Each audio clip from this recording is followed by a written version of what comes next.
Homelessness has been a prominent political topic of debate for as long as I can remember, and I'm sure also long before that.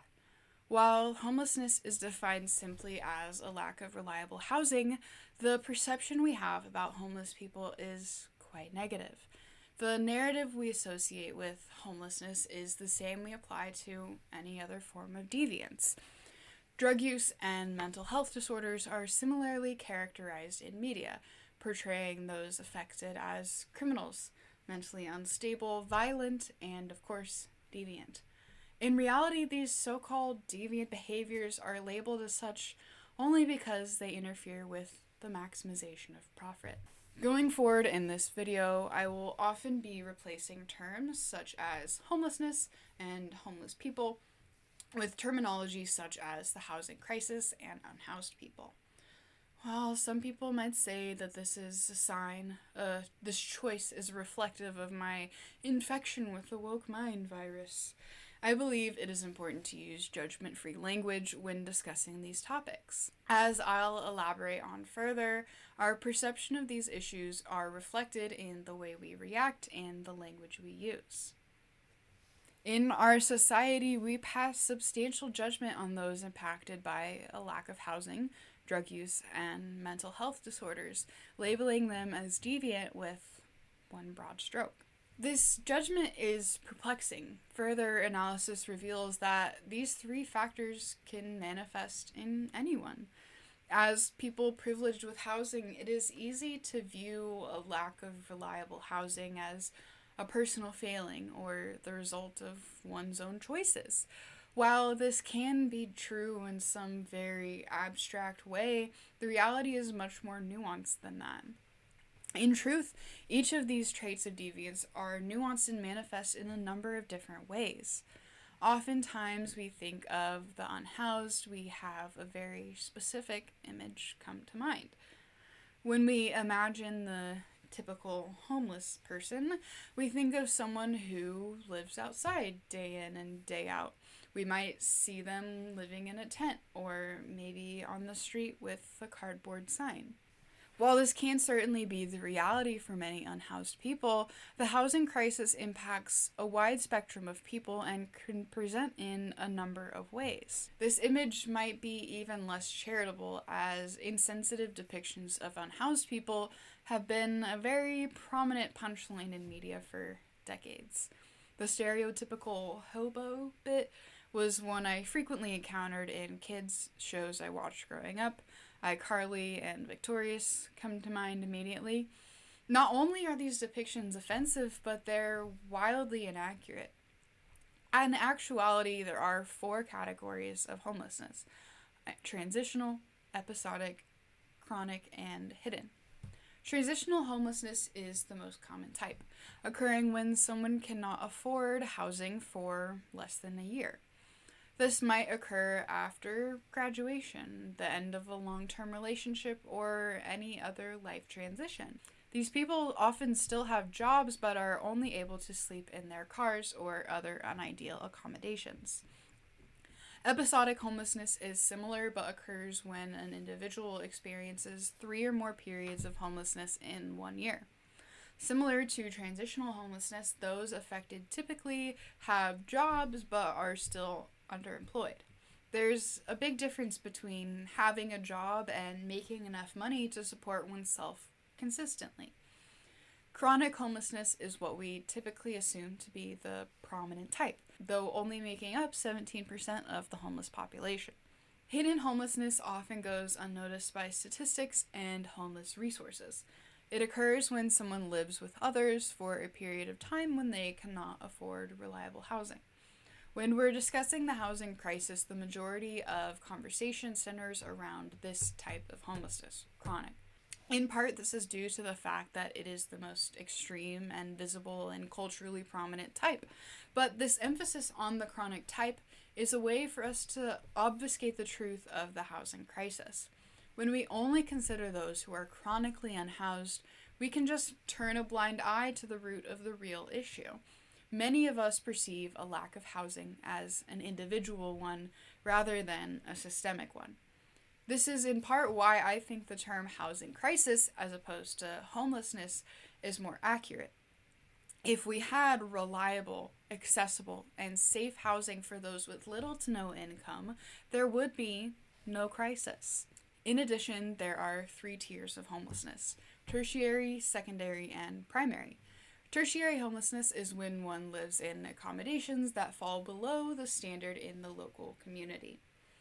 This could look like someone living in their car, subleasing a room in a private residence, short-term housing, and living somewhere while exceeding the maximum occupancy limit. If you happen to be on the side of TikTok that was obsessed with that one family of 6 going on 7 in a 1-bedroom apartment, this situation might ring a bell. This situation could be considered a form of tertiary homelessness, but I'd hate to beat a dead horse, so let's move on from that. Of course, this standard is subject to the area you are in. If you live in a college town, renting out a room or having several roommates could be the standard. Secondary homelessness occurs when people move from temporary shelter to temporary shelter. This could be couch surfing, living with friends and family, or moving from hotel to hotel. Primary homelessness is what we imagine when we think of homelessness: a consistent lack of proper shelter. Unhoused people in this situation might be sleeping outdoors, in a tent or otherwise.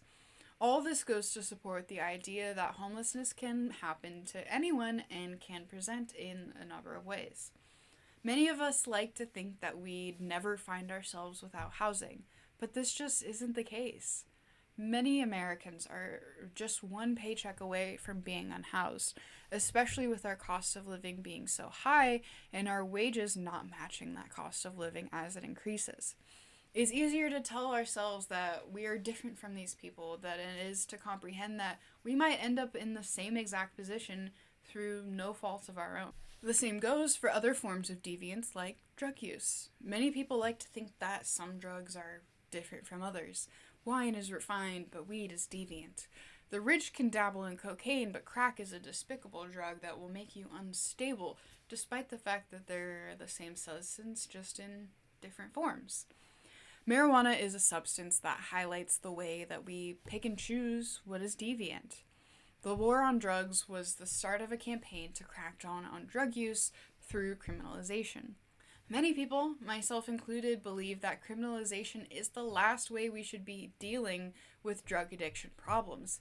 After all, it's not a legal issue. Addiction is a health issue. And it feels a little silly to be explaining this in 2025, but here we are. However, the problem they sought to fix was not the addiction, but rather the lack of profit. Surprise, surprise. As part of the enemy strain theory, we understand that many lower income people must resort to illegitimate means of achieving their goals or just making a livable amount of money. For many, drug dealing is a viable option for success and supporting themselves.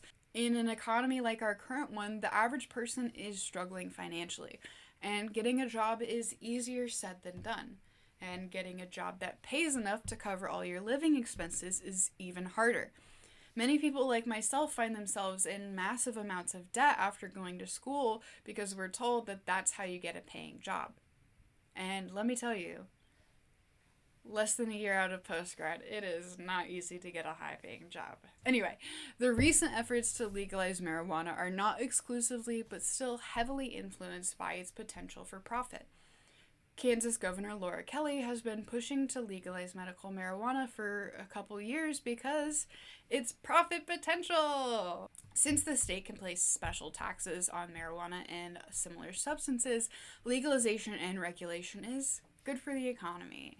An important factor to bring up in this discussion is the racial bias we see in marijuana and generally drug-related arrests.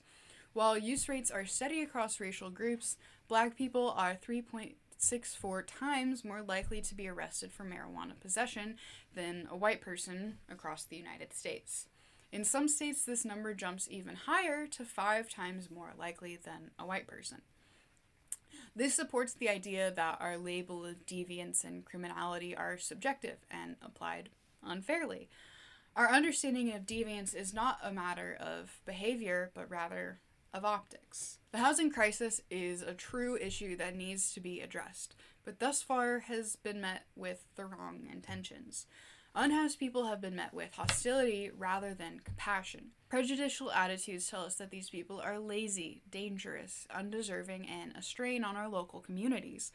Once we can understand that bad fortune could easily land any one of us in those same shoes, we realize just how little empathy we have for people without reliable housing. Unsanctioned encampments are regularly torn down, punished, and forced to relocate by local authorities. This has even happened in my local area, as homelessness is a hot button issue where I live due to the fact that the city has far more resources for unhoused people than anywhere else in the red state. The arguments for tearing down local encampments typically come from complaints by locals. I've seen this dynamic in my own city since I've lived here. People are constantly complaining about the amount of unhoused people in town. Sadly, empathy for unhoused people is low, which means many people become preoccupied with things like property value, aesthetics, and their own judgment and discomfort rather than being the well-being of others. In 2024, a local encampment was torn down due to concerns about safety, sanitation, and proximity to downtown. The sad truth of the situation is the real reason this specific encampment was torn down is because it's very close to our downtown area, an area that brings in the majority of visitors and money. Other encampments have not been met with the same opposition. As of writing, the Supreme Court recently ruled that cities can now criminalize sleeping outdoors. Cities have increasingly created hostile architecture to prevent unhoused people from sleeping in public outdoor spaces. Examples include bright lights shining under overpasses and bars across city benches. It is incredibly distressing to see just how much our nation and local communities have worked to punish those who need assistance and access to resources. There can be decent arguments for eliminating homeless encampments and punishing public drug use. In New York and Los Angeles, cities were pressured to remove homeless encampments because of safety and sanitary concerns. It is certainly true that encampments are not very safe. While these are incredibly important concerns, the fact that these camps were not sanctioned enables these devastating conditions to exist and perpetuate themselves. If encampments were supported by local governments, the safety of these camps would increase. Cities can and in fact have created various housing programs to provide safe shelter, temporary and long-term affordable housing to those who need it the most. The decision by the Supreme Court does not serve to keep people safe, but rather it allows cities to punish unhoused people for existing. This is a harsh way to phrase it, but it's the reality of the situation. Some cities are more open and supportive of their unhoused population, but many simply see homelessness as an unsightly blemish that prevents people from coming to live, visit, and contribute to the local economy. If the purpose is to protect and support people, tearing down their encampments, the places where they live, criminalizing sleeping outside, and relocating them to other cities is not the way to do it. If the goal is to keep your taxpayers happy and increase revenue while neglecting to solve the lack of affordable housing, these actions are quite fitting. The negative rhetoric around the housing crisis only serves to point the finger at those who are suffering from a larger systemic issue. When we perceive a lack of housing as a personal moral failing, we're unable to make any substantial change. The criminalization of homelessness and drug use reflects the fact that primary concern is not public health, but rather the concealment of a city's own shortcomings. If public health was the goal, the resources used to tear down encampments would instead be put towards affordable housing and drug prevention and recovery resources. Instead, it is all just rhetoric to justify and neglect the people who need the most support. Our societal concern for homelessness is not a result of compassion, but rather prejudice, judgment, and the prioritization of profit over people. Thank you for watching. That was a lot. Thank you for watching. I don't know how to do an outro for this.